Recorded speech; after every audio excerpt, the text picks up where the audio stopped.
freshman at Lincoln Community College when it happened. I've always thought of college as a safe place, a bubble where the worst thing that could happen was failing a test. But that all changed one cold Friday in November. The day started out normal. I had my morning classes and then met up with a friend for lunch. We laughed, gossiped, and planned our weekend. Everything was fine until around 2 p.m. when the loudspeakers crackled to life. Attention, this is an emergency. The campus is now on lockdown. Please proceed to the nearest room, turn off the lights, and remain silent. This is not a drill. My heart skipped a beat.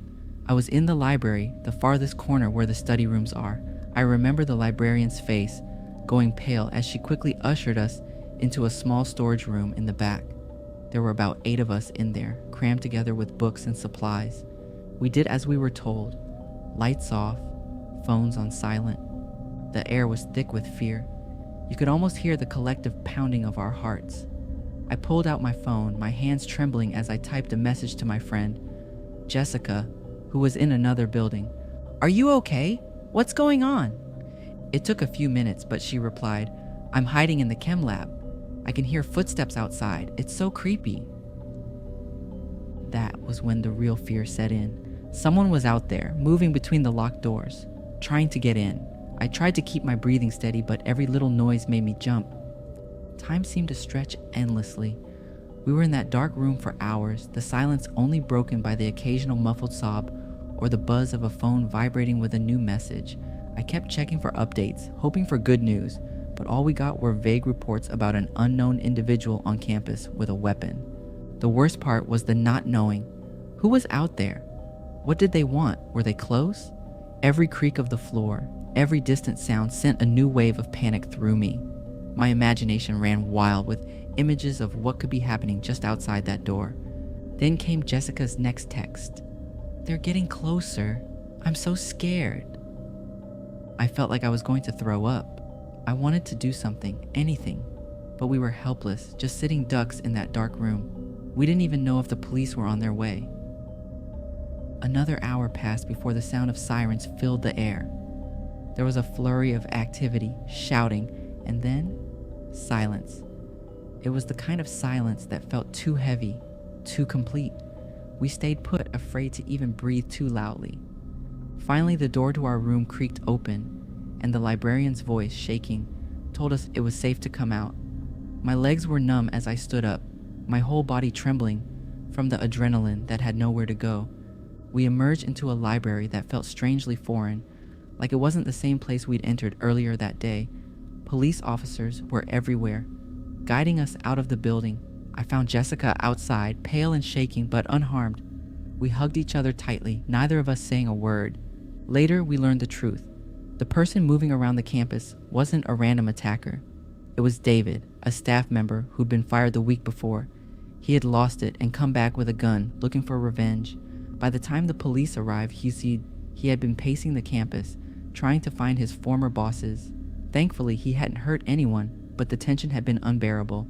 When they found him, he was in a hallway, just standing there, the gun hanging loosely at his side. He didn't resist when they arrested him. It was almost like he was relieved it was over. That night, I couldn't sleep. Every time I closed my eyes, I saw the dimly lit hallways of the campus, the shadowy figure of David moving through them. The campus felt different after that day. No longer a bubble, but a place where anything could happen. We all tried to move on, but there was a lingering fear that never really went away. Every lockdown drill, every sudden noise brought it all rushing back. It's a kind of fear that sticks with you, even when you think you're over it. And every time I walk past that storage room in the library, I remember the silence, the darkness, and the feeling of being completely, utterly vulnerable.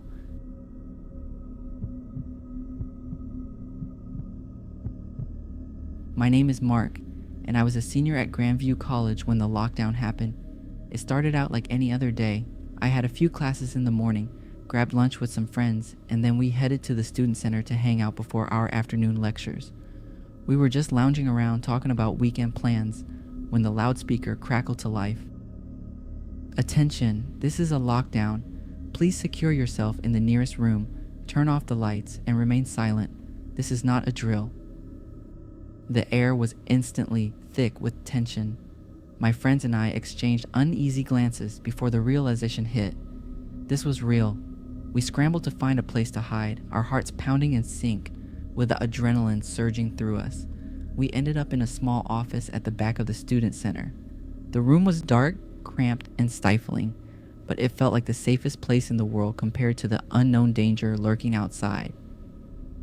There were 6 of us, pressed shoulder to shoulder in the tiny space. We tried to remain calm, but the silence was filled with the sounds of our shallow breaths and the occasional creak of the floorboards. We had no idea what was going on, only that an armed individual had been reported on campus. Time crawled by. Every minute felt like an hour as we sat in that dark room, waiting for something, anything to happen. My phone buzzed with messages from classmates who were hiding in other parts of the campus. They were as scared and confused as we were, all of us desperately trying to make sense of the situation. After what felt like an eternity, I saw movement outside the window. I couldn't believe my eyes at first. A figure was creeping through the shadows, sticking close to the walls, clearly trying to avoid detection. I nudged my friend Sam, who was sitting closest to me, and pointed silently to the window. His eyes widened in fear as he saw what I saw. The figure moved with a strange, deliberate calmness, not like someone panicking or trying to escape, but like someone who knew exactly what they were doing. We watched in horror as the figure stopped, crouched down, and seemed to be checking something on their phone. It was then that we noticed a few other students outside, locked out of buildings and caught in the open. But the figure, instead of helping them, disappeared into the shadows, moving away from the main part of the campus. "Who the hell is that?" whispered Sam, his voice trembling. "I don't know, but it's not good," I whispered back. We could only guess at what was happening. Was it the armed person we were all hiding from? Why were they so calm, so methodical? As the hours dragged on, our anxiety turned to dread. I kept expecting to hear gunshots or see the figure reappear, but the campus was eerily quiet. Every creak of the building, every distant sound outside made us jump, our nerves fraying with every passing minute. Finally, after what felt like an eternity, the loudspeaker crackled again. "The lockdown is now over. Please remain where you are until further instructions." We didn't move right away, too scared to believe it was really over, but after a few minutes, we cautiously emerged from our hiding spot. The campus was a mess of flashing lights and police officers, all of them moving quickly to secure the area. Later, we found out the truth. The figure we had seen was not the armed individual the police were looking for, but a former student who had been expelled the previous year. He had returned to campus with a terrifying plan, a series of attacks he had meticulously planned out, intending to strike when the campus was most vulnerable. The lockdown had thrown a wrench into his plans, trapping him before he could carry them out. The police found him hiding in one of the buildings, armed and ready, but completely cornered. He had been trying to find a way to escape when we saw him outside our window. The fact that he was so close, so prepared, made the whole situation even more disturbing. In the days that followed, the campus tried to return to normal, but it was impossible. The thought that someone had been among us, waiting for the perfect moment to unleash chaos, haunted us all. Every loud noise, every unexpected announcement sent waves of panic through the students. The sense of safety we had always taken for granted was shattered, replaced by a lingering fear that would take a long time to fade. Even now, whenever I think back to that day, I can't help but feel a chill run down my spine. We were lucky. No one got hurt. But the idea that someone could be so close, so ready to do harm, is something I will never forget.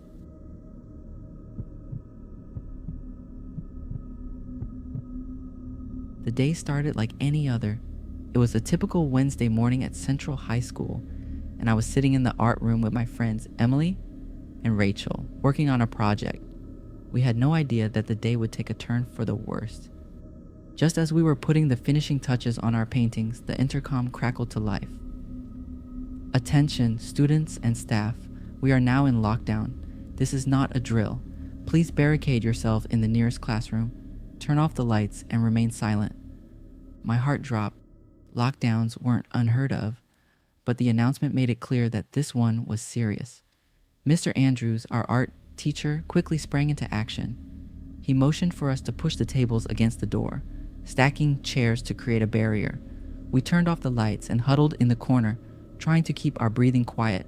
Minutes felt like hours as we sat in the dark, the only sound being the occasional whisper or the shuffling of feet. The room was tense, thick with fear. I could feel Rachel trembling beside me, her hand clutching mine tightly. Emily, who was usually so composed, looked pale and distant, her eyes fixed on the door as if expecting it to burst open at any moment. Then we heard it, the faint sound of scratching at the door. It was slow and deliberate, like someone dragging their fingernails across the wood. My blood ran cold. It wasn't loud enough for anyone outside the room to hear, but to us it was deafening. "Do you hear that?" Rachel mouthed, her eyes wide with terror. I nodded, unable to find my voice. The scratching continued, followed by a low, almost inaudible whisper. It was impossible to make out the words, but the tone was menacing, filled with malice. We sat there, frozen in fear, not daring to move. My mind raced with questions. Who was outside the door? What did they want? Were they trying to get in? The scratching stopped suddenly, leaving us in an eerie silence. I could hear my own heartbeat pounding in my ears. We waited, tense and alert, but nothing happened. The only sound was the faint hum of the building's air conditioning, a stark contrast to the terror that had gripped us just moments before. It felt like an eternity before we heard footsteps in the hallway, followed by voices. "Police! We're coming in!" a voice called out. Relief washed over me, but it was short-lived. The officers entered cautiously, their flashlights cutting through the darkness. They instructed us to stay where we were as they swept the room, checking for any signs of an intruder. As they neared the back of the room, one of the officers paused, shining his light on the far wall. "There's something off here," he said, his voice low but firm. He ran his hand along the wall, pressing against it in various spots.